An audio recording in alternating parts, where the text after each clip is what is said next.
Good morning, all of you.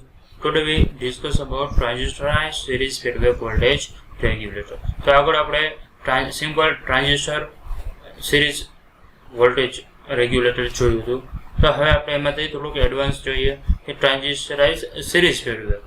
તો થોડુંક એક વર્ડ એડ કરી દીધેલો છે ફીડબેક. તો ફીડબેક વર્ડ એડ કરેલો છે. તો ફીડબેક મીન્સ વોટ, તો એ આપણે સર્કિટથી સમજશું કે ફીડબેક કઈ રીતે આપવામાં આવે છે. તો ટ્રાન્ઝિસ્ટરનું સિરીઝ છે, સિરીઝ વોલ્ટેજ રેગ્યુલેટર છે, એમાં ફીડબેક એડ કરી દીધેલ જોઈએ. The limitation of the basic series regulator can be overcome by using the improved version of the series feedback regulator. તો ટ્રાન્ઝિસ્ટરાઇઝ સિરીઝ વોલ્ટેજ રેગ્યુલેટરમાં જે લિમિટેશન આવતી હતી એ લિમિટેશનને ઓવરકમ કરવા માટે આપણે એનું ઇમ્પ્રૂવ વર્ઝન એ આપ્યું છે એ ટ્રાન્ઝિસ્ટરાઇઝ સિરીઝ ફીડબેક વોલ્ટેજ રેગ્યુલેટરથી. The circuit diagram of the transistorized series feedback voltage regulator is shown in next figure. તો જોઈએ ફિગર. તો ફિગર ઉપરથી તમે જોઈ શકો છો કે સર્કિટ કેવી છે, બરાબર. તો એનું સર્કિટ ડાયાગ્રામ ડ્રો કરેલું છે. તો તમે જોઈ શકો છો અહીંયા ટ્રાન્ઝિસ્ટર Q1 છે અને બીજું એક ટ્રાન્ઝિસ્ટર Q2 છે. અહીંયા ઝેનર ડાયોડ રાખેલો છે. તો ત્યાર પછી અનરેગ્યુલેટેડ ડીસી વોલ્ટેજ ઇનપુટમાં આવે છે, V ઇન આપણે કહીએ છીએ. તો V ઇન ટ્રાન્ઝિસ્ટર Q1 માં આપે છે અને એમાંથી આઉટપુટમાં રેગ્યુલેટેડ ડીસી વોલ્ટેજ જાય છે. પણ એ જે આઉટપુટ ડીસી રેગ્યુલેટર છે, આઉટપુટમાં જે સિગ્નલ જાય છે એ સિગ્નલ સાથે એક પ્રકારનું અહીંયા તમે જોઈ શકો છો કે 3 રજિસ્ટર છે, જેને આપણે પોટેન્શિયલ ડિવાઈડર નેટવર્ક તરીકે પણ ઓળખી શકીએ. તો પોટેન્શિયલ ડિવાઈડર નેટવર્ક રાખેલું છે. તો એમાંથી જે આઉટપુટ જે વોલ્ટેજ આવે છે એમાંથી એક પ્રકારનું કહીએ તો સેમ્પલિંગ કરે છે.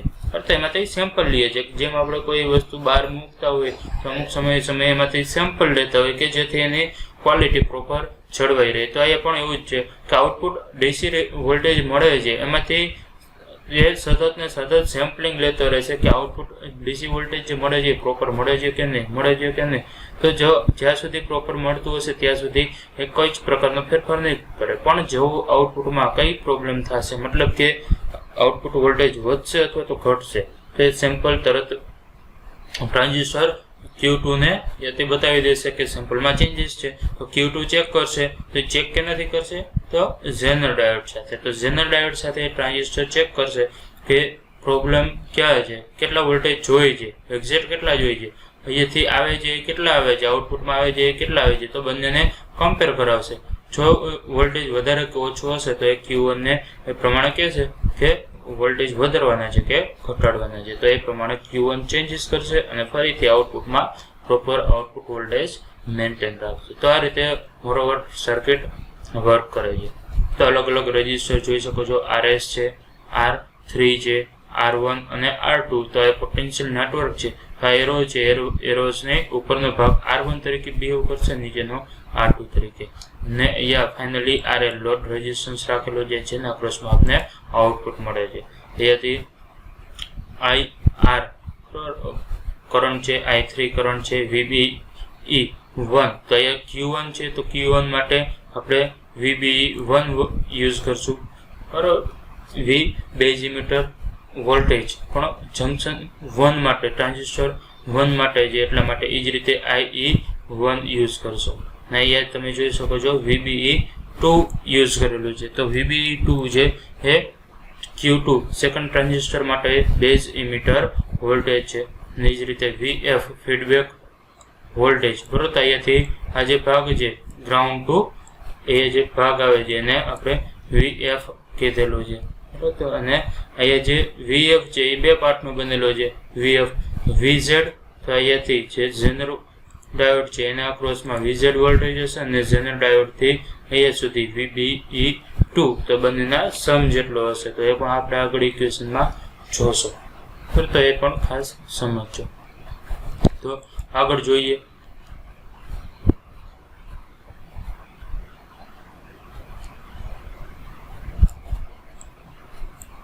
ઓકે, આગળ જોઈએ. The transistor Q1 is called a pass transistor because all the load current passes through it. તો Q1 ટ્રાન્ઝિસ્ટર જે એને પાસ ટ્રાન્ઝિસ્ટર પણ કહી શકીએ છીએ, કારણ કે બધો જ લોડ જે અહીંયા કરંટ પાસ થાય છે બધું કેમાંથી પાસ થશે? Q1 માંથી. The sample and adjust circuit is the potential divider that consists of R1 and R2. તો સેમ્પલ એન્ડ એડજસ્ટ સર્કિટ, તો આ જે R1 અને R2 જે છે જેને આપણે પોટેન્શિયલ નેટવર્ક પણ કહીએ છીએ, પોટેન્શિયલ ડિવાઈડર નેટવર્ક પણ કહીએ છીએ, પોટેન્શિયલ ડિવાઈડર પણ કહીએ છીએ. તો એનું કામ છે સેમ્પલ એન્ડ એડજસ્ટ કરવાનું. તો સેમ્પલ લેવાનું કામ કરે છે અને પછી એ સૂચના આપશે કે અહીંયાથી એડજસ્ટ કેટલું કરવાનું છે. તો એ સેમ્પલ એન્ડ એડજસ્ટ સર્કિટ કીધી છે. તો એ કામ કરે છે R1 એન્ડ R2. અહીંયા તમે જોઈ શકો છો કે 3 રજિસ્ટર છે, પણ હકીકતમાં એ R1 અને R2 બે જ રજિસ્ટર તરીકે બિહેવ કરે છે. એ જે વચ્ચેનો રજિસ્ટર છે એના ભાગ પડી જશે, થોડો ભાગ R1 માં જશે, થોડો R2. એ કેટલો તેના ઉપર નક્કી કરે છે. તો અહીંયા જે નોબ છે એ નોબ ઉપર છે. તો voltage divider samples the output voltage and delivers negative feedback voltage to the base of Q2. તો અહીંયાથી સેમ્પલ સર્કિટ છે, સેમ્પલ લેવાનું કામ કરશે, સેમ્પલ લેશે અને અહીંયા જે Q2 નો બેઝ છે, Q2 ના બેઝમાં નેગેટિવ ફીડબેક વોલ્ટેજ સપ્લાય કરશે. તો ફીડબેક વોલ્ટેજ VFB, બરાબર. તો ફીડબેક વોલ્ટેજને VF, અહીંયા તમે જોઈ શકો છો F લખેલું છે, તો F લખી શકો અને FB પણ લખી શકો. આપણે ડિસ્ક્રિપ્શનમાં VFB લખેલું છે એટલે અહીંયા પણ આપણે VFB લખી નાખવાની થશે, બરાબર. તો અહીંયા VFB સુધારી નાખજો. તો VFB, તો ફીડબેક વોલ્ટેજને આપણે VFB કહીએ છીએ. તો feedback voltage VFB controls the collector current of the Q2. VFB ઉપરથી Q2 કલેક્ટર કરંટ, Q2 નો જે કલેક્ટર કરંટ છે એ કલેક્ટર કરંટને કંટ્રોલ કરવાનું કામ કરે છે. તો અહીંયાથી જે પાસ થતો છે એને આપણે કલેક્ટર કરંટ કહીએ છીએ. તો જે કલેક્ટર કરંટ છે એને કંટ્રોલ કરવાનું કામ કરશે. તો zener diode act as voltage reference. તો ઝેનર ડાયોડ છે, તો એ ઝેનર ડાયોડનું કામ છે રેફરન્સ વોલ્ટેજ પ્રોવાઈડ કરવાનું, કે પર્ટિક્યુલર રેફરન્સ વોલ્ટેજ મળતા રહીએ જેને આપણે જેટલા જોતા હશે એટલા. The voltage across R2 is used as feedback voltage. તો voltage across R2 is used as feedback voltage. R2 ના અક્રોસમાં જે મળશે એ આપણે ફીડબેક વોલ્ટેજ. તો અહીંયા VFB જે મળે છે R2 જે રજિસ્ટર છે તો અહીંયાથી અહીંયા સુધી લાગુ પડતો હશે. તો R2 ના અક્રોસમાં જે વોલ્ટેજ છે એ આપણે ફીડબેક વોલ્ટેજ આપણે કહીએ છીએ. તો voltage across R2 is used as feedback voltage. તો એના ઉપરથી આપણે લખી શકીએ VFB ફીડબેક વોલ્ટેજ, બરાબર. તો ઇક્વલ ટુ પોટેન્શિયલ નેટવર્કનો યુઝ કરેલો છે, તો R2/R1 plus R2 into V output. તો આ રીતે VFB લખી શકીએ. Therefore the feedback factor or feedback fraction of the circuit is given by, તો સ્મોલ m છે ફીડબેક ફ્રેક્શન. તો ફીડબેક ફ્રેક્શન તો ફીડબેક ફેક્ટર કેટલો મળશે, તો એ m થી લખી શકીએ છીએ. તો m ઇક્વલ્સ ટુ જે આઉટપુટ આવે જે FB છે ફીડબેક વોલ્ટેજ છે ડિવાઇડેડ બાય V આઉટપુટ. તો FB છે આપણે માટે હકીકતમાં ફીડબેક ફ્રેક્શન માટે આઉટપુટ મળશે અને V આઉટપુટ છે ઇનપુટ મળશે, પણ એ આપણે ડિટેલમાં નથી જવું, કન્ફ્યુઝ નથી થવું, એટલા માટે જેમ છે એમ જ વિચારીએ. તો VFB by V output equals to R2/R1 plus R2. તો આ રીતે પણ લખી શકીએ R2 ના ટર્મ્સમાં. તો VFB, તો તમે સિમ્પલ આ ઉપરની જે સર્કિટ છે એને V આઉટપુટને તમે VFB નીચે જવા દેશો તો સમજી જશે કે VFB by V output equals to R2/R1 plus R2. એને આપણે સિમ્પલ ફીડબેક ફ્રેક્શન m થી ઇન્ડિકેટ કરેલું છે. તો એ રીતે પણ આપણે વાત કરી શકીએ. તો ઉપરની સર્કિટ ઉપરનું ઇક્વેશન છે એમાંથી સિમ્પલ આપણે લખી શકીએ છીએ. Close loop gain. હવે એનાથી આગળ ક્લોઝ લૂપ ગેઇન કેને કહીએ છીએ, તો 1/m ફીડબેક ફ્રેક્શન લઈએ તો એને આપણે આપશે close loop gain. ACL gain ને આપણે a થી ઇન્ડિકેટ કરીએ છીએ અને ક્લોઝ લૂપ ને CL થી ઇન્ડિકેટ કરીએ છીએ. તો ACL ઇક્વલ્સ ટુ 1/m. તેને આપણે લખવું હશે તો output by V output by VFB. તો એ સિમ્પલ m નું ઇનવર્સ છે, બરાબર. તો ઉલટું લખી નાખો એટલે V output by VFB equals to R1 plus R2 by R2 તરીકે પણ લખી શકીએ. પણ VFB છે તો VFB equals two VZ plus VBE2.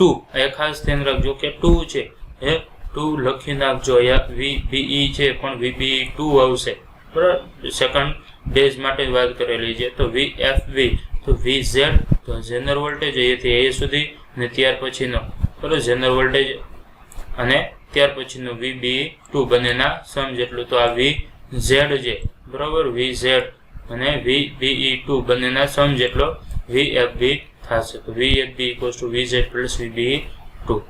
તો એ ઇક્વેશનમાં મૂકી દઈએ.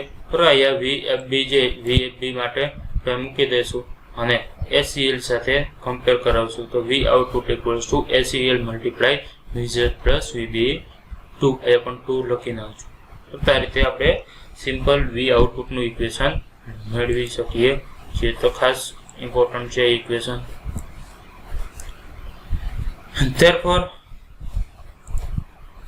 Therefore, the regulated output voltage is equal to closed loop voltage gain times the sum of zener voltage and base emitter voltage. તો આઉટપુટ વોલ્ટેજ કેટલા મળશે? તો ACL close loop gain ના multiplication કેની સાથે? zener વોલ્ટેજ અને base second transistor ના base emitter voltage જેટલું. બરાબર, તો એ બંનેના સરવાળાના ACL ક્લોઝ લૂપ ગેઇન ના મલ્ટીપ્લિકેશન જેટલું આઉટપુટ વોલ્ટેજ મળશે. એટલે કે મોરઓવર આપણે આઉટપુટ વોલ્ટેજ રેગ્યુલેટેડ થઈ જશે. જોઈએ રેગ્યુલેટિંગ એક્શન કે કઈ રીતે રેગ્યુલેશન થાય છે એ જોઈએ છીએ. If the output voltage increase due to any reason, then the feedback voltage also increase. Output voltage increase થશે. ખાસ જોજો, સ્ટેપ બાય સ્ટેપ. આપણે પાછળ સમરી પણ લેશું, પણ એ ખાસ જોજો.